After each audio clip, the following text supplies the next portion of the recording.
नमस्कार. कवी श्रीधर पंडित विरचित श्री हरिविजय हा ग्रंथ आपण वाचत आहोत. आज आपण 15व्या अध्यायाला सुरुवात करतो आहोत. अध्याय 15. 14व्या अध्यायात आपण पाहिलं की अघ, बक, केशी आणि शक्तासूर या काम, क्रोध, मद आणि मत्सर यांचं प्रतीक असलेल्या असुरांचा श्रीकृष्णाने अंत केला. श्रावण महिन्यातल्या पितृतिथी अमावस्येला माता आपल्या पुत्राची पूजा करून त्यांना आदराने वाण देतात. रोहिणीने बळीरामाची आणि यशोदेने श्रीकृष्णाची पूजा केली. त्यावेळी बंदीशाळेत असलेल्या वसुदेव देवकीला आपल्या श्रीकृष्णाचं सावळं रूप आठवलं आणि त्यांना खूप दुःख झालं. देवकी म्हणाली की 7 पुत्र होऊन मी वांझच आहे. 8व्या पुत्राला मी जन्म दिला, पण तोही मला अंतरला. चांडाळ कंसाने माझी सगळी बाळं मारल्यामुळे आज वाण देण्यासाठी एकही पुत्र माझ्याजवळ नाही. परदेशी झालेल्या माझ्या ऋषिकेशा, मी आता वाण कोणाला देऊ? माझ्या अशा कोणत्या पूर्वकर्मामुळे मी माझ्या पुत्रांना अंतरले? हे वैकुंठनाथा, माझं बाळ आता मला भेटव. देवकीचा तो धावा गोकुळात खेळणाऱ्या श्रीकृष्णाला ऐकू गेला. श्रीकृष्ण गुप्त रूपाने क्षणभरात बंदीशाळेत पोहोचला. त्यावेळी देवकी वाण तयार करून श्रीकृष्णाचं चिंतन करत बसली होती. श्रीकृष्ण अचानक देवकीच्या मागे जाऊन उभा राहिला. देवकीने विचारलं की अतिथी कोण आहे? तेव्हा जगनमोहन श्रीकृष्ण म्हणाला की मीच अतिथी आहे. देवकीने मागे वळून पाहिलं तर तिला सावळी मूर्ती दिसली. आश्चर्यचकित होऊन देवकी म्हणाली की तू कोण आहेस? माझा सावळा कृष्ण तुझ्या एवढाच असेल. त्यावर श्रीकृष्ण हसला आणि म्हणाला, माते, मीच तुझा सावळा कृष्ण आहे. श्रीकृष्णाचे ते बोल ऐकून देवकीच्या डोळ्यात आनंदाश्रू उभे राहिले. तिला पाना फुटला. तिने श्रीकृष्णाला मांडीवर घेतलं आणि त्याला स्तनपान करवू लागली. वासुदेव तिच्याजवळ आला आणि त्याने विचारलं की तू कोणाला स्तनपान करते आहेस? देवकीने मोठ्या आनंदाने वासुदेवाला सांगितलं की हा माझाच कृष्ण आहे. गोकुळात हा नाना लीला दाखवतो हे आपण आजपर्यंत ऐकत होतो, ते आज आपण प्रत्यक्ष अनुभवलं आहे. मग वसुदेवाने श्रीकृष्णाला आलिंगन दिलं. त्याच्याही डोळ्यातून आनंदाश्रू वाहू लागले. श्रीकृष्णाने वसुदेव देवकीला सांगितलं की तुमची आता लवकरच सुटका होईल आणि मग तो गोकुळात परत गेला.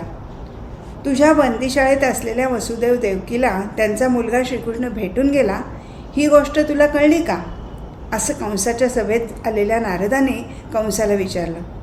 नारदाचं ते बोलणं ऐकून कंस संतापला आणि त्यांनी दूतांना पाठवून वसुदेव देवकी यांना सभेमध्ये पाचारण केलं आणि मग त्यांनी आज्ञा केली की या दोघांची शिरड छेदून टाका आणि यांच्याबरोबर उग्रसेनालाही मारून टाका. देवकीने श्रीकृष्णाचा धावा केला. तो धावा श्रीकृष्णाने ऐकला आणि त्याने आपल्या मुखातून सुदर्शन चक्र काढून ते मथुरेच्या दिशेने सोडलं. ते चक्र वसुदेव देवकीभोवती त्याचं रक्षण करण्यासाठी फिरू लागलं. निमिषार्धात ते चक्र 100 आवर्तनं करत होतं. त्यांच्या भोवती असलेल्या दैत्यांच्या कोंडाळ्याचा त्या चक्राने क्षणार्धात संहार केला. कंसाच्या सभेत हाहाकार झाला. कंस विस्मयचकित होऊन तो संहार पाहत होता. हा संहार कोण करत आहे हे त्याला कळत नव्हतं. कंसाला वाटलं की स्वतः ईश्वरच यांचं रक्षण करतो आहे. मग त्याने वासुदेव देवकीला परत बंदीशाळेत पाठवलं आणि त्यांना सांगितलं की मी तुम्हाला कधीच मारणार नाही, तुम्ही आता निश्चिंत राहा. एकदा श्रीकृष्ण आपल्या मित्रांबरोबर वृंदावनात खेळत असताना गोरस विकण्यासाठी मथुरेला जाणाऱ्या गवळणी श्रीकृष्णाने पाहिल्या. त्यांच्याबरोबर राधाही चालली होती. गवळणींच्या त्या मेळ्यामध्ये राधा उठून दिसत होती. पेंद्याने झाडावर चढून पाहिलं आणि श्रीकृष्णाला सांगितलं की राधा तुझ्याकडे वळून वळून पाहते आहे. तिच्याकडे जाऊन तू दान माग. तिला सांग की आत्ताच मला दान दे. श्रीकृष्ण त्या गवळणींजवळ गेला आणि त्याने राधेचा पदर धरून तिला थांबवलं. आत्ता काही बोलू नकोस असं सांगण्याचा प्रयत्न राधेने नेत्रसंकेताने केला, पण श्रीकृष्णाने त्याकडे दुर्लक्ष केलं आणि राधेला सांगितलं की आमचं दान न देता तुम्ही कुठे चालला आहात? त्यावर राधेने त्याला सांगितलं की आत्ता तू माझ्या मागे लागू नकोस, माझी वाट अडवू नकोस. श्रीकृष्ण आपला हट्ट सोडत नाही. त्याने राधेला सांगितलं की माझं दान दिल्याशिवाय तुला मथुरेला जाता येणार नाही. राधा म्हणाली, आत्ता इथे कसं दान देणार? श्रीकृष्ण तिला म्हणाला, इथे जमत नसेल तर कुंजवनातल्या एकांतात चल, तिथे दान घेतो. यावर राधा त्याला म्हणाली, तुला मी ठकवून इथून जाईन. श्रीकृष्ण तिला म्हणाला की मला सोडून मला ठकवून तुला कुठेच जाता येणार नाही. यावर राधा म्हणाली, की हे जर कंसाला कळलं तर तुला ह्या गोकुळात नांदताच येणार नाही. ह्या अशा खोड्याकडनं बरे नव्हे. त्यावर श्रीकृष्णाने तिला सांगितलं की त्या कंसाला मी क्षणात मारीन, चाणूर आणि मुष्टिक यांना आपटीन. हे केल्यावर मग तू माझी नवरी हो. यावर राधेने श्रीकृष्णाला सांगितलं की तुझा पुरुषार्थ मला ठाऊक आहे. तुला तर सगळ्या बायकांनी मिळून उखळाला बांधलं होतं. तू काखेत गोंगडी घेऊन गायी चाराव्यास, पावा वाजवावास आणि गोपाळांबरोबर खेळावं हेच बरं. तू काय कंसाचा वध करणार. राधेचं हे बोलणं ऐकून पेंद्या रागवला आणि म्हणाला की कृष्ण हा परमपुरुष आहे, हे तुला माहीत नाही का. शेषनारायण दोघेजण इथे अवतरले आहेत. गोकुळात श्रीकृष्णाने जे अनेक पराक्रम केले ते तुला माहीत नाहीत का. श्रीकृष्णाचा महिमा माहीत असूनही तू त्याची निंदा कशी करतेस. त्यावर राधेची एक सखी चंद्रकळा श्रीकृष्णाचे पाय धरून म्हणाली की गोकुळात चोरी करून तुझी तृप्ती होत नसेल तर तुला काय हवं आहे ते आमच्याकडे माग, पण मथुरेला जाताना आम्हाला अडवू नकोस. राधा चंद्रकळेला सांगते की हा असाच भलत्या वेळी त्रास देतो. याने माझ्या संसारात पाणी घातलं. हा माझ्या गायी राखतो म्हणून मी काही बोलत नाही, नाहीतर ह्याचे कान पिळून मी याच्या हातात दिले असते. राधेचं हे बोलणं ऐकून श्रीकृष्ण म्हणतो, मी काय तुझ्या बापाचं खात नाही. तुझ्या गायी चारणं मी आजपासून सोडून देतो. श्रीकृष्णाचं हे बोलणं ऐकून राधा सद्गदित झाली आणि श्रीहरीला शरण गेली. त्याची स्तुती करू लागली. राधेच्या स्तुतीमधून तिचं कृष्णाबद्दलचं प्रेम ओसंडून वाहत होतं. ते बोलणं ऐकून श्रीकृष्ण प्रसन्न झाला आणि म्हणाला, तुमचा भाव गोरस आम्हाला नेहमी देत जा. श्रीकृष्णाचं हे बोलणं गवळणींनी मान्य केलं आणि त्या श्रीरंगाचे गोडवेगात मथुरेला निघून गेल्या. एकदा गवळणी यमुना तीरावर गायी चारत होत्या.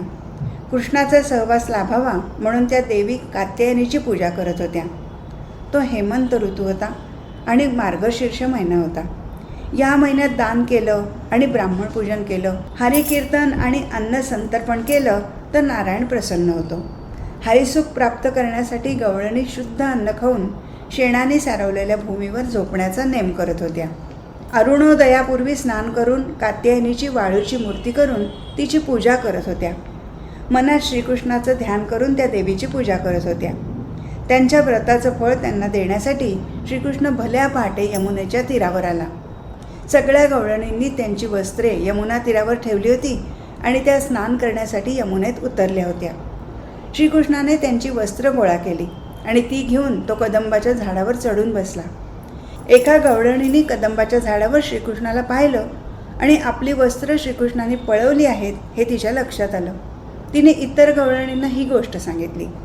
सगळ्या गवळणी आपली लाज झाकण्यासाठी गळ्यापर्यंत पाण्यात येईल इतक्या खोल यमुनेच्या पाण्यात गेल्या. त्या सर्वजणी श्रीकृष्णाजवळ वस्त्र देण्यासाठी आर्जव करू लागल्या. आम्हाला आता थंडी वाजते आहे, आमची वस्त्रे आम्हाला परत दे, अशी विनंती त्या करू लागल्या. श्रीकृष्ण त्यांना म्हणाला की ह्या सूर्यकन्येच्या पाण्यात तुम्ही नग्न होऊन का शिरलात. आता तुम्ही तशाच तुमच्या घरी जा, मग मी तुम्हाला तुमची वस्त्रे लगेचच आणून देईन. तुमच्या घरातल्या मोठ्या माणसांना तुम्ही काय करता हे तरी कळेल. त्या परस्परांकडे पाहून हसू लागल्या. मग त्यांच्यापैकी प्रत्येकीने नाना परीने श्रीकृष्णाची समजूत घालण्याचा प्रयत्न केला, पण श्रीकृष्णाने त्यांचं काही ऐकलं नाही. त्याने शेवटी त्यांना सांगितलं की आता पाण्यातून बाहेर या आणि जलक्रीडा केल्याचं प्रायश्चित्त घ्या. सगळे लाज सोडून हात वर करून सूर्याला नमस्कार करा. असं केलं तरच मी तुमची वस्त्र तुम्हाला देईन. गवळणींनी आपली लाज राखण्यासाठी एकच हात वर करून नमस्कार केला. तेव्हा श्रीकृष्णाने त्यांना सांगितलं की एका हाताने नमस्कार करणं म्हणजे प्रपंचाकडे लक्ष ठेवून खोटा परमार्थ दाखवण्यासारखं आहे. दोन्ही हात जोडून श्री आदित्याला नमस्कार करा. गवळणींनी मग श्रीकृष्णाने सांगितल्याप्रमाणे दोन्ही हात जोडून सूर्याला नमस्कार केला. तेव्हा त्यांची वस्त्र श्रीकृष्णाने त्यांना परत दिली. मग त्या गवळणी श्रीकृष्णाला म्हणाल्या की आमचं काम तुझ्या सहवासानेच शांत होईल, आम्ही निष्काम होऊ. त्यावर श्रीकृष्णाने गवळणींना सांगितलं की शरद ऋतू असताना पौर्णिमेच्या रात्री मी मुरली वाजवून तुम्हाला संकेत देईन. तेव्हा तुम्ही वृंदावनात या. तुमच्या कामना मी तिथे पूर्ण करीन. श्रीकृष्णाचं हे बोलणं ऐकून गवळणी आपापल्या घरी गेल्या. कवी श्रीधर म्हणतात की हा हरिविजय ग्रंथ म्हणजे दक्षिण सागरावरचा रामेश्वर आहे. प्रेमजलाने या रामेश्वराला अभिषेक केल्यावर ते संसार सागर तरून जातील हे नक्की. इथे श्री हरिविजय ग्रंथाचा 15वा अध्याय पूर्ण झाला. अध्याय 16 कवी श्रीधरांनी या अध्यायाच्या सुरुवातीला नामाचं महत्त्व आणि महात्म्य याचं वर्णन केलं आहे. नामाच्या बळामुळे सगळे दोष जळून जातात असं श्रीधरांनी सांगितलं आहे. 15व्या अध्यायाच्या शेवटी यमुनेत स्नान करायला गेलेल्या गवळणींची वस्त्र श्रीकृष्ण पळवतो आणि कदंब वृक्षावर नेऊन ठेवलेली ती वस्त्र त्यांना परत करून त्यांच्या इच्छा पूर्ण करण्याचं वचन श्रीकृष्ण गवळणींना देतो. गोकुळातल्या सर्व लोकांनी जरी श्रीकृष्णाचं कौतुक करून त्याचं महत्त्व जाणलं असलं तरी तिथले ब्राह्मण मात्र त्याची निंदा करत होते. श्रीकृष्णाने गोकुळ बिघडवलं आहे असं ते म्हणत असत. त्यांना त्यांच्या ज्ञानाचा अभिमान होता. त्यांनी इंदिरावर श्रीकृष्णाला पुरतं ओळखलं नव्हतं. सगळे ब्राह्मण आपल्या कुटुंबासहित गोकुळ सोडून दूर अरण्यात गेले. यमुना तीरावरच त्यांनी एक यज्ञ करायचं ठरवलं. गवताचे मांडव घातले, पाकशाळा तयार केली, यज्ञशाळा तयार केली, राजाला विनंती करून साधन सामग्री जमा केली. पण त्या साऱ्या तयारीत ते हरिचरणापासून लांब गेले होते. यज्ञकुंडे फुंकून त्यांचे डोळे धुराने भरले. वऱ्हाडी नसलेल्या वराप्रमाणे त्यांच्या यज्ञाची अवस्था झाली होती. स्वर्गप्राप्तीसाठी त्यांनी मोठा यज्ञ मांडला होता.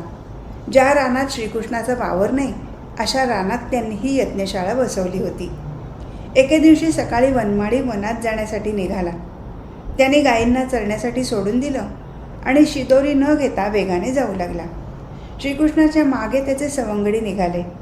श्रीकृष्ण आपल्यापासून लांब जाऊ नये म्हणून सगळेजण त्याच्या मागे धावत जाऊ लागले. सगळेजण आपापल्या शिदोऱ्या विसरले होते. श्रीकृष्ण जर आपल्यापासून दूर राहिला तर आपल्यावर पूर्वीसारख्या आपत्ती येतील असा विचार करून सगळे गोपाळ श्रीकृष्णाच्या मागे धावत होते. हरी यमुनेच्या तीरावर पोचला. तिथे दाट वन होतं. अनेक प्रकारच्या वृक्षवेली होत्या. ते वृक्ष म्हणजे कृष्णप्राप्तीसाठी तप करणारे ऋषीवरच होते. गोपाळांनी फुलांच्या माळा गुंफून त्या जगद्वंद्य श्रीकृष्णाच्या गळ्यात घातल्या. वृक्षपल्लवांचे सुकोमल तुरे गोपाळांनी आपल्या शिरी खोचले होते. खेळ खेळता खेळता दुपार झाली. सगळे गोपाळ भुकेने व्याकुळ झाले. भूक लागल्यावर मग त्यांना काही सुचेनासं झालं. मग त्यांनी श्रीकृष्णालाच विचारलं की सगळ्यांना खूप भूक लागली आहे आणि आपण तर आपल्या शिदोऱ्या विसरून आलो आहोत. आता काय करायचं? श्रीकृष्णाने आपल्या सवंगड्यांना सांगितलं की पहिल्या तीरावर आपल्या गावातल्या ब्राह्मणांची यज्ञशाळा आहे. ते मोठा यज्ञ करतायत. यज्ञमंडपाच्या दारात कोणी अतिथी गेला तर त्याला अन्न देऊन त्याचे मनोरथ पूर्ण करतात. अतिथी जर विनमुख गेला तर यज्ञफळ मिळत नाही. तुम्ही सगळेजण तिकडे जा. ते तुमचा अन्मान करणार नाहीत. त्यांना सांगा की बळीराम आणि श्रीकृष्ण हे दोघेही भुकेने व्याकुळ झाले आहेत. आम्ही आमच्या शिदोऱ्या विसरून आलो आहोत. तर आम्हा सगळ्यांना पुरेल एवढे अन्न आम्हाला द्या. श्रीकृष्णाचं बोलणं ऐकताच नाना रंगाच्या घोंगड्या पांघरलेले ते गोपाळ पहिल्या तीरावरील यज्ञशाळेजवळ गेले. तिथे सगळे ब्राह्मण अनुष्ठानाला बसले होते. वैकुंठ नायकाचं महत्त्व न कळल्यामुळे इंद्राची उपासना करत होते. पण इंद्राचा इंद्र असणाऱ्या श्रीकृष्णाची उपासना ते दुर्दैवी ब्राह्मण करत नव्हते. नाशवंत अशा धनासाठी, यौवनासाठी, स्त्रीसाठी ते उपासना करत होते. त्यातले काही जण विष्णूची भक्ती करत होते तर काही जण शिवाची उपासना करत होते. काही स्वतःला शाक्त म्हणून घेत होते तर काही स्वतःला गाणपत्य समजत होते. कृष्णदास गोपाळ ब्राह्मणाजवळ गेले आणि त्यांना वंदन करून सर्व वृत्त सांगितलं. आम्हाला खूप भूक लागली आहे. बळीराम आणि श्रीकृष्ण हेही भुकेने व्याकुळ झाले आहेत. तुम्ही आम्हाला काही अन्न द्या. साक्षात वैकुंठनाथाचं सांगणं तुम्ही ऐका आणि आम्हाला काही खायला द्या. गोपाळांचं ते बोलणं ऐकून ते सर्व ब्राह्मण रागावले आणि म्हणाले, हे सगळे भ्रष्ट इथेही आपल्याला छळायला आले. त्यांनी आपापसात ठरवलं की प्राण गेला तरी यांना अन्न द्यायचं नाही. आपण सोवळे आहोत आणि यांना पाहिलं तरी आपण भ्रष्ट होऊन जाऊ. तो नंदाचा मुलगा कर्मरहित आणि हिनाचारी आहे. त्यांना एवढंसुद्धा अन्न देऊ नका. ज्याप्रमाणे राहणीवरून परमार्थ कळतो, शब्दावरून पंडित कळतो, प्रेमादरावरून भक्त कळतो, त्याप्रमाणे त्या ब्राह्मणांचं अंतःकरण श्रीकृष्णाला कळलं. ब्राह्मण आपल्याला अन्न देत नाहीत हे पाहून निराश झालेले गोपाळ श्रीकृष्णाकडे परत आले. श्रीकृष्ण त्यांना म्हणाला की अविद्येने ग्रासलेल्या या ब्राह्मणांनी मला ओळखलं नाही. तुम्ही त्या ब्राह्मणांच्या स्त्रियांकडे जा आणि त्यांच्याजवळ अन्न मागा. ब्राह्मणांच्या नकळत सर्व गोपाळ पाकशाळेजवळ गेले. ब्राह्मणांच्या स्त्रिया आपापली कामं आटपून श्रीकृष्णाचं चिंतन करत बसल्या होत्या. गोपाळ पाकशाळेत डोकावले आणि त्यांनी त्या ब्राह्मण स्त्रियांना सांगितलं की तुमचा श्रीहरी जवळच आला आहे. तो वृंदावनात उभा आहे. त्याला खूप भूक लागली आहे. त्याच्यासाठी थोडं अन्न द्या. ब्राह्मणांनी आम्हाला हाकलून दिलं म्हणून आम्ही तुमच्याजवळ आलो आहोत. गोपाळांचं ते बोलणं ऐकून त्यांना खूप वाईट वाटलं. त्या एकमेकींशी बोलू लागल्या की त्रिभुवन भूषण श्रीकृष्णाने आमच्यावर कृपा केली. या ब्राह्मणांना गर्व झाला आहे. ते पूर्ण ब्रह्म वैकुंठपतीला ओळखू शकले नाहीत. ज्याच्यासाठी हा यज्ञ त्यांनी मांडला आहे, ज्याच्यासाठी ते अनुष्ठान करत आहेत, तो वृंदावनात उभा आहे, तोच नारायण आहे, हे यांना कसं कळत नाही. जो 4 वेदांचं सार असा विधी यांच्याकडे स्वमुखाने अन्न मागतो आहे आणि हे सगळेजण त्याचा अपमान करत आहेत. आपण आता आपल्या संसारावर पाणी सोडूया, पण आपल्या श्रीहरीला जेवू घालूया. सगळ्या यज्ञपत्नी षड्रस अन्नाचे हारे भरून निघाल्या. समुद्राला भेटायला जशा नद्या जातात तशा त्या सगळ्याजणी पिता बंधू पती यांच्या आज्ञा मोडून निघाल्या. त्यांचे नयन आता कृष्णाला पाहायला आतुर झाले होते. सगळ्या ब्राह्मण स्त्रिया गेल्या, पण एक जण अन्नाचे हारे भरून घेण्यासाठी मागे रेंगाळली होती. तेवढ्यात तिचा पती तिथे आला. सगळ्या स्त्रिया श्रीकृष्णाला पाहण्यासाठी गेल्या आहेत हे त्याला कळलं. तो आपल्या पत्नीला रागवून म्हणाला की त्या भ्रष्ट कृष्णाला तुम्ही अन्न कसं देता? कोणत्या शास्त्रात लिहिलं आहे की स्त्रियांनी त्या गोपाळाला पूजावं? हे सगळं अन्न आता विटाळलं आहे. माझी आज्ञा मोडून तू त्या गवळ्याला पूजायला कशी जातेस? त्या ब्राह्मणाने मग आपल्या पत्नीला बांधून ठेवलं. तेव्हा ती आपल्या पतीला म्हणाली की तू या देहाचा पती आहेस. तिने आपल्या अंतःकरणात कृष्णाचं स्मरण केलं, त्याचं रूप रेखलं आणि मुखाने त्याच्या नामाचं स्मरण करत करत तिने आपला प्राण सोडला. सगळ्या ब्राह्मणांना जेव्हा कळलं की आपल्या स्त्रिया श्रीकृष्णाला पाहण्यासाठी गेल्या आहेत, तेव्हा सगळेजण जप अनुष्ठान सोडून पाकशाळेत आले. सगळेजण रागारागाने आपापल्या स्त्रियांना काही बाई बोलू लागले. म्हणाले, आता परत आल्या की त्यांना चांगली शिक्षा करू. ज्या ब्राह्मणांनी आपल्या पत्नीला बांधून ठेवलं होतं त्यांनी सगळ्यांना सांगितलं की मी माझ्या पत्नीला बांधून ठेवलं आहे. तो तिच्याजवळ गेला आणि तिला म्हणाला, तू डोळे का मिटले आहेस? तुझ्यासाठी मी अलंकार घडवीन, पण तू तुझे डोळे उघड. मग त्या ब्राह्मणाच्या लक्षात आलं की तिचा प्राण निघून गेला आहे. त्याने शोक केला. तेव्हा सगळे ब्राह्मण म्हणाले की तुला निदान तुझ्या पत्नीचं प्रेत तरी पाहायला मिळालं आहे. आम्ही मात्र आमच्या स्त्रिया त्या गवळ्याला अर्पण केल्या आहेत. त्या आता परत येणार नाहीत. श्रीकृष्णासाठी जिने प्राण सोडला तिचा लिंगदेह वृंदावनात गेला आणि श्रीहरीच्या भोवताली फिरू लागला. ती सती हरिरूप झाली होती. श्रीकृष्णाने ते जाणलं आणि तिथे तिचा देह निर्माण केला. षड्रस अन्न निर्माण केले आणि ते तिच्या हातात दिले. श्रीकृष्णाला अन्न देण्याची तिची इच्छा राहिली होती. ती आता श्रीकृष्णाजवळ उभी होती. इतर स्त्रियांना आश्चर्य वाटलं. त्या म्हणाल्या, हिच्या नवऱ्याने हिला बांधून ठेवलं होतं, मग ही आमच्या सर्वांच्या पुढे येऊन कशी उभी राहिली? मग सगळ्यांनी पाहिलं की भक्ताला तारण्यासाठी सावळ्या परब्रह्माने निर्विकाराला आकार दिला आहे. यादवराय श्रीकृष्णाला पाहून सगळ्याजणी देहभावाला विसरल्या. त्याला पाहून त्यांना वाटलं की आपल्या जन्माचा सार्थक झाला आहे. मग त्यांनी श्रीकृष्णाला अन्न अर्पण केलं. तो त्याच्या सवंगड्यासहित तृप्त झाला. त्याच्या तृप्तीमुळे यज्ञनारायण तृप्त झाला. त्या ब्राह्मण स्त्रियांना यज्ञाचं फळ मिळालं. कमलाकांत संतोषून म्हणाला की तुम्ही साऱ्याजणी माझ्या पदाला याल, पण तुमचे पती मात्र असंख्य जन्म भोगत राहतील. आता तुम्ही आश्रमात जा. तुमचे पती वाट पाहत असतील. यज्ञ संपला तरी वाईट वाटून घेऊ नका. सर्व चराचर मद्रूप आहे. तुम्ही माझ्यामध्येच लीन व्हा. माझ्या ठिकाणी तुमचं चित्त ठेवून प्रपंच करा. श्रीकृष्णाचं बोलणं ऐकून सगळ्यांच्या डोळ्यातून अश्रू वाहू लागले. त्या म्हणाल्या, आमचे पती आमचा प्राण घेतील. आम्हाला आता तुझ्या पायाशीच राहू दे. दुःखरूप संसार म्हणजे खैराच्या निखाऱ्याचं अंथरूण आहे. त्यावर सुखनिद्रा कशी मिळेल? आम्ही सगळ्यांच्या आज्ञा मोडून आलो आहोत आणि आता तुझे चरण धरले आहेत. तू आम्हाला दूर लोटलेस तर आमचे प्राण जातील. श्रीकृष्णाने त्या ब्राह्मण ललनांचं बोलणं ऐकून घेतलं आणि हसून तो म्हणाला की तुम्ही तुमच्या घरी जाऊन तर बघा. तुमचे पतीच तुमचे चरण धरतील, तुम्हाला वंदन करतील. श्रीकृष्णाच्या बोलण्यावर विश्वास ठेवून सगळ्या स्त्रिया आपापल्या पतीजवळ आल्या. जिने कृष्णासाठी प्राणत्याग केला होता ती हरिरूप झाली. हरिनामाचा गजर करत ब्रह्मानंदात डुलत त्या परतल्या. हरिनामाचा गजर ऐकून त्या ब्राह्मणांनाही अनुताप झाला. ते म्हणाले की श्रीकृष्ण हा पूर्ण अवतार आहे असं वेदांनी सांगितलं आहे. आमच्या अज्ञानामुळे आम्ही त्या जगत जीवनाला ओळखलं नाही. ते आपल्या स्त्रियांना म्हणाले की तुमचं जीणं धन्य झालं, तुमच्यावर नारायणाने कृपा केली. शास्त्र भाषणं करून आणि अभिमान बाळगून आम्ही पूर्ण नागवलं. त्या सावड्या परब्रह्माची आम्ही निंदा केली, निर्गुणाला गुणदोष लावले. मग कोणीतरी म्हणालं की चला आपण हरीला जाऊन भेटू, त्याच्या चरणांना मिठी घालू. पण तेवढ्यात कोणीतरी सांगितलं की कंसाचे दूत रानावनात हिंडतायत आणि गायी आणि ब्राह्मण यांना शोधून मारतायत. संभ्रमाचं मायाजाळ आडवं आलं आणि ते ब्राह्मण श्रीकृष्णाला अंतरले. या माया नदीच्या पैल तीरावर प्राण देऊन जी गेली ती खरंच धन्य आहे. अनुष्ठान, पुरश्चरण, तप काहीही न करता ती नारायण रूप झाली. कवी श्रीधर म्हणतात की हा हरिविजय ग्रंथ म्हणजे क्षीरसागर आहे आणि त्या क्षीरसागरात आत्माराम यादवेंद्र शेषाच्या शय्येवर पहुडला आहे. श्री हरिविजय ग्रंथाचा 16वा अध्याय इथे पूर्ण झाला. अध्याय 17. कवी श्रीधर म्हणतात की एकुलत्या एका मुलाला व्यथा होत असतील तर आईवडील ज्याप्रमाणे वैद्याला शोधतात त्याप्रमाणे हरिपद मिळवण्याची तळमळ लागून राहिली की मग कोणतंही बंधन उरत नाही.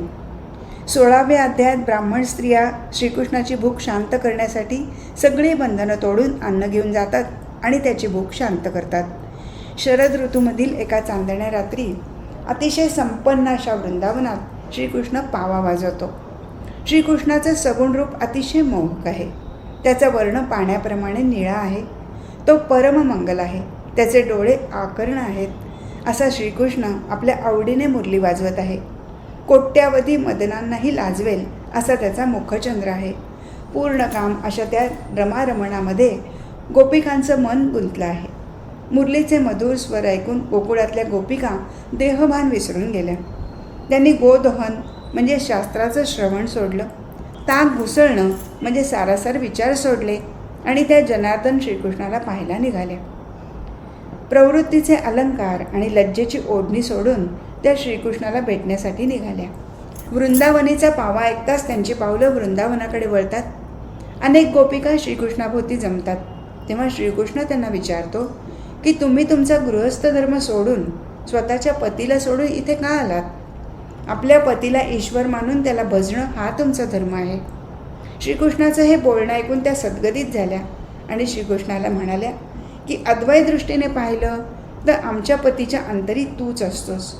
गोपिकांचा हा युक्तिवाद ऐकून श्रीकृष्ण हसला आणि त्यांचा अंतर्भाव जाणून तो त्यांना वश झाला. मग श्रीकृष्णाने रासमंडळ रचलं आणि तो त्या गोपिकांबरोबर रासक्रीडा करू लागला. एक गोपी आणि एक घननीळ असा परस्परांचा हात धरून रासक्रीडा सुरू झाली. सुवर्णमणी आणि इंद्रनीळ असे मणी गुंफल्यावर जशी माळ दिसेल तसे ते दृश्य दिसत होतं. सुस्वर स्वरात अष्टनायिका गाऊ लागतात तेव्हा किन्नर तटस्थ होतात. जगतवंद्य श्रीकृष्णाचं गायन ऐकून चराचर विस्मित झालं. गोपींच्या गळ्यात सुवर्णवर्ण मोत्याच्या माळा होत्या आणि त्या हरीच्या गळ्यात इंद्रनीळ मोत्यांच्या माळा होत्या. जितक्या गोपी तितकी रूपं घेऊन घननीळ श्रीकृष्ण त्यांच्याबरोबर नृत्य करत होता. यमुनेच्या किनाऱ्यावरील वाळूवर ती रासक्रीडा मांडली होती. शरद ऋतूच्या त्या परमसुंदर अशा वातावरणात फुलांभोवती भ्रमर रुंजणत होते. वाहत येणाऱ्या वाऱ्याला चंदनाचा सुगंध येत होता. सगळे वृक्ष बहरले होते. विजा जशा आकाशात तळपतात तशा त्या दिव्य कामिनी दिसत होत्या. प्रत्येक गोपीला असं वाटत होतं की माझ्याजवळच भगवंत आहे. प्रत्येकीला वाटत होतं की मीच कृष्णाला भोगते आहे. कामाने आतुर झालेल्या त्या गोपिकांना श्रीरंग पूर्ण काम देत होता. मेघ जसा बरसावा तसा श्रीरंग बरसत होता. या रासक्रीडेचं प्रतिबिंब यमुनेच्या पाण्यात पडलं होतं. ज्या ज्या कामिनींची जी जी इच्छा होती ती ती इच्छा श्रीरंग पुरवत होता. प्रत्येक गोपिकेचा अंतरंग जाणून श्रीरंग त्या त्या गोपिकेची तिला हवी हवी तशी स्तुती करत होता. रासक्रीडा करून त्या सर्वजणी भागल्या आणि सुखसह्येवर झोपल्या. पूर्ण काम रमानाथ श्रीकृष्ण सर्वांची मनोरथे पूर्ण करत होता. प्रत्येकीच्या मुखमंडलावर तृप्तीचा भाव होता आणि हे सुख फक्त मलाच मिळालं आहे असं प्रत्येकीला वाटत होतं. मुखचुंबन घेतल्यामुळे काहींचा कस्तुरी मळवट पुसला जात होता तर कधी श्रीरंगाच्या अंगावर कुंकवाच्या मुद्रा उठत होत्या. कंचुकीच्या गाठी श्रीकृष्णाच्या हाताने सुटल्या आणि निर्या फेडल्या गेल्या. श्रीहरीचे अधरामृत घेतल्यामुळे गोपींचा काम दोणावत होता. अशी क्रीडा केल्यामुळे सगळ्या जणी घामाघूम झाल्या. म्हणून त्या यमुनेच्या पाण्यात उतरल्या. ऊर्ध्वरेता आणि ब्रह्मचारी असलेल्या श्रीकृष्णाला या क्रीडेमध्ये कोणते श्रम झाले आहेत असे वाटत नव्हते. 8 वर्षाची ती यदुपतीची मूर्ती वृंदावनात लीला कौतुक दाखवत होती. विषयाने ग्रासलेले जन शृंगार रसाकडे आकर्षित होते, म्हणून श्रीकृष्णाने ही रासलीला वृंदावनात मांडली होती. 6 महिन्याची रात्र करून श्रीकृष्णाने गोकुळातल्या त्या युवतींचा उद्धार कामभोगाने केला. ज्या भक्ताला ज्या रसाची आवड आहे त्या रसातली लीला करून श्रीपती त्यांचा उद्धार करतो. आपल्या भक्तांना तारण्यासाठी यदुपती नवरस लीला आणि नवविध भक्ती दाखवतो. यादवेंद्राने गोपींची क्रीडा केली तशी ती क्रीडा आपणही करावी असे जर कोणाला सामान्य नराला वाटलं तर ते त्याचं अज्ञान असतं. अशा नरांना घोर नरक भोगावा लागतो. कृष्णाने पूतनेच्या स्तनातून विषपान केलं तसं सामान्य नरांना करता येत नाही. अनंत नारी भोगूनही श्रीकृष्ण ऊर्ध्वरेता ब्रह्मचारी होता. त्याची बरोबरी कोणालाही करता येणार नाही. म्हणूनच आपली भक्ती, आपला भाव हरिपदी ठेवून रासक्रीडेचं श्रवण करावं. जगज्जीवन श्रीकृष्णाला त्यामुळे आनंद होतो आणि तो आपल्या भक्तांना निर्विषय करतो. नंतर पुन्हा एकदा जगज्जीवन श्रीकृष्ण रासमंडळाची रचना करतो. ज्या गोपीला जे हवे असेल तसे तो करतो. एकीला कडेवर घेऊन एकांत स्थानी घेऊन जातो. एक जण श्रीकृष्णाच्या मांडीवर डोके ठेवून विसंमते. एकीच्या अंगावर आपलं अंग टाकून श्रीकृष्ण प्रेमाने नेसतो. असंख्य रूपे घेऊन कोमलांग श्रीकृष्ण असंख्य गोपींचे मनोभाव पुरवतो. एखादीच्या डोळ्यात अश्रू आले तर ते श्रीकृष्ण आपल्या हाताने पुसतो. एखादीच्या मुखात तांबूल घालून चक्रपाणी तिचं मन जिंकतो. श्रीकृष्णाच्या क्रीडांमुळे गोपिकांच्या मनात अभिमान निर्माण झाला. त्या म्हणू लागल्या की कृष्ण आमच्या अधीन झाला आहे. ब्रह्मादिकांनाही जो दिसत नाही तो जगजेठी आम्ही वश केला आहे. आम्ही सगळ्यांपेक्षा श्रेष्ठ आहोत. गोपिकांचा हा गर्व पाहून त्यांचं गर्वहरण करण्यासाठी श्रीकृष्ण आपल्या असंख्य रूपासहित गुप्त झाला. श्रीकृष्ण दिसेनासा झाल्यावर सगळ्या गोपिका चकित झाल्या. कृष्णनाथ दिसत नाही हे पाहून त्यांचा शोक अनावर झाला. स्वच्छ चांदणं पडलेल्या त्या वनात गोपी श्रीकृष्णाला शोधू लागल्या. पूर्ण कामाने मोहित झालेल्या त्या गोपिका संभ्रमित झाल्या. त्या कृष्णाला हाका मारत वनात आणि उपवनात शोधू लागल्या. वनामधल्या वृक्षांनाही त्या विचारू लागल्या की हरी कुठे गेला, तुम्ही त्याला पाहिलं का? त्यांनी भ्रमरांनाही विचारलं की तू मनमोहनाला पाहिलंस का? त्यांनी तुलसीलाही विचारलं की तुझ्यावर प्रीती करणारा मुरारी तू पाहिलास का? तो जगद्वंद्य श्रीकृष्ण आम्हाला सोडून गेला आहे. झाडं, वृक्ष, वेली या सर्वांना विचारून झाल्यावर मग त्या पशुपक्ष्यांना विचारू लागल्या की तुमच्यापैकी कोणी श्रीरंगाला पाहिलं का? श्रीकृष्णाचा शोध घेता घेता त्या 10 दिशा हिंडल्या. त्याची अनेक नावाने आळवणी केली पण तो काही दिसेना. तेवढ्यात त्यांना पदमुद्रा दिसल्या. तो कामिनीला कडेवर घेऊन गेल्याचं त्यांच्या लक्षात आलं.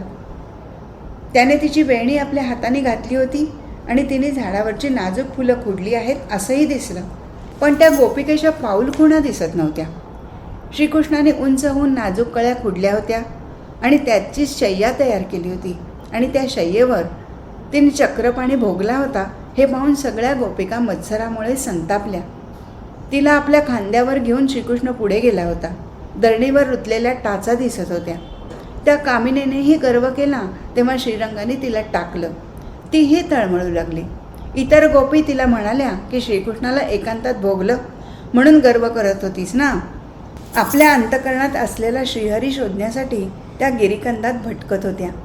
आपल्या नाभीत असलेल्या कस्तुरीला शोधण्यासाठी कस्तुरी मृग ज्याप्रमाणे भटकतो त्याप्रमाणे त्या गोपिकांची अवस्था झाली होती. 5 महाभूत, 17 कला, 25 सांख्य तत्व शोधली. सृष्टीतली 36 तत्व शोधली तरी तो परमपुरुष सापडला नाही. 4 वेदांनाही त्या चक्रपाणीचा शोध घेता आला नाही. नेती नेती म्हणून ते तटस्थ झाले. 6 दर्शनांनाही तो विश्वाधीश सापडला नाही. 18 पुराण आणि नवरस आणि नवविधा भक्ती यामध्येही तो जगजेठी सापडला नाही.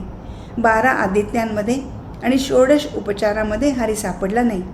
मनाच्या 16 कला, 14 विद्या आणि 64 कला यामध्येही श्रीरंग शोधले पण तो सापडला नाही. अभिमानामुळे त्यांना निर्मळ ब्रह्मानंद कळला नाही. अनेक तपे केली, पंचाग्नी साधने केली पण श्रीधर काही मिळाला नाही.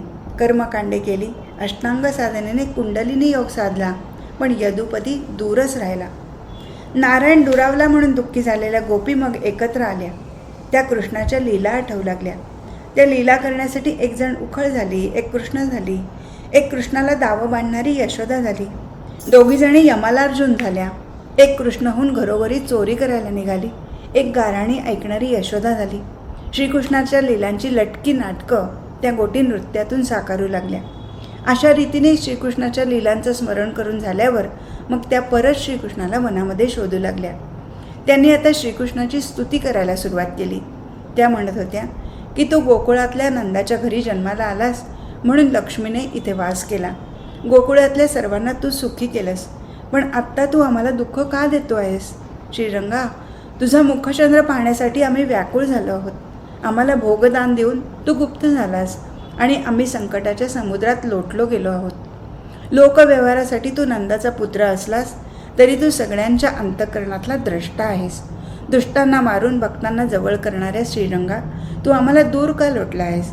आता तू प्रकट हो आणि तुझा वरद हस्त आमच्या शिरावर ठेवून तू आमच्या वासनेचं हरण कर. तू हसून बोललास तरी आमचं गर्भहरण झालं असतं. नखाने जे पाडता येतं त्यासाठी कुऱ्हाड कशाला वापरायची? पाण्याविना मासे जळसे तडफडतात तशी तुझ्याविना आमची स्थिती झाली आहे. आम्ही तुला शरण आलो आहोत. राजाने सर्वस्वाचं हरण करावं, पाठीराख्याने शिरच्छेद करावा, तसंच तू केलं आहेस. वज्रनायका, आम्ही तुझे अपराध केले आहेत. आम्ही तुझ्या दासी आहोत. तू आता तुझा मुखचंद्र आम्हाला दाखव. तुझे सुकुमार चरण आम्हाला दिसू देत. तू दिसत नसल्यामुळे आम्ही कासावीस झालो आहोत. तुझ्या लीलांच्या आठवणीवर आम्ही जिवंत राहिलो आहोत. तुझ्या कथामृतामुळे आम्ही वाचलो आहोत. तुझी बासरी भाग्यवान आहे, कारण तू तुझ्या ओठावर ठेवून तिला वाजवतोस. तिला तुझे आदरामृत अखंड मिळत राहते, त्यामुळे ती सगळ्यात जास्त भाग्यवान आहे. तुझ्याशिवायचा प्रत्येक क्षण युगासारखा वाटतो आहे. आपल्या भक्तांच्या सर्व कामना पूर्ण करणाऱ्या श्रीरंगा, तू जवळ असूनही आम्हाला दिसत नाहीस. सगळ्या गोपिकांचा अभिमान गळाला. त्यांच्या हृदयात आपलं ध्यान ठसलं आहे हे जाणून श्रीकृष्ण एकाएकी प्रकट झाला. त्याला पाहून गोपींना वाटलं की आपला प्राणच परत आला आहे. मग श्रीकृष्णाने परत एकदा रासमंडळ रचलं आणि सर्वांच्या इच्छा पूर्ण केल्या. सूर्योदय झाला आणि मग सगळ्या गोपी आपापल्या घरी परत गेल्या. 6 महिन्यांची रात्र करून श्रीकृष्णाने गोकुळातल्या युवतींचा भोग घेतला, तरीही तो ब्रह्मचारीच राहिला. ज्या ज्या गवळणी श्रीकृष्णाबरोबर रासक्रीडा करत होत्या त्या त्या गवळणी त्यांच्या त्यांच्या घरीही होत्या. श्रीकृष्णाने त्यांना 6 महिन्याची रात्र करून कसं भोगलं हे नवलच आहे. त्या सगळ्या गवळणी म्हणजे वेदश्रुती होत्या. परमपुरुषाच्या निर्गुण रूपाचं वर्णन करून त्या थकल्या होत्या, पण त्यांना निजरूपात अद्वैत स्थिती साधता आली नव्हती. म्हणूनच त्या गोकुळात अवतरल्या होत्या. निर्गुणात प्रवेश करता आला नाही म्हणून त्या सगुण झाल्या होत्या आणि त्या गोकुळीच्या स्त्रिया होऊन आपल्या पतीबरोबरच होत्या. श्रीकृष्णाने गोपिकांचा भोग घेतला म्हणून राधा रुसून बसली होती, पण तिचं समाधान करण्यासाठी भक्त सखा श्रीकृष्ण कुंजवनात गेला. पद्मपुराणात श्रीजय देवाने राधेचं चरित्र सांगितलं आहे. राधा ही शशीचा पूर्ण अवतार आहे. कवी श्रीधर म्हणतात की हरिविजयात लिहिलेल्या या कथा पद्मपुराणातल्या कथा आहेत. या ग्रंथाचा कर्ता मी नाही, वरदायक रुक्मिणीकांताने तो माझ्याकडून लिहून घेतला आहे. श्रीकृष्णाच्या गोकुळातल्या बाललीला इथे पूर्ण झाल्या. पुढच्या अध्यायात अक्रूरागमन आणि श्रीकृष्णाचे मधुरेस गमन या कथा ऐकून तुमच्या हृदयात प्रेमाचा सागर उचंबळून येईल. हरिविजय ग्रंथाचं श्रवण केल्यामुळे तुम्हाला वैकुंठ सुख प्राप्त झाल्याचं समाधान मिळेल. हरिविजय ग्रंथाचा 17वा अध्याय इथे पूर्ण झाला. आज इथेच थांबू. हरिओम तत्सत.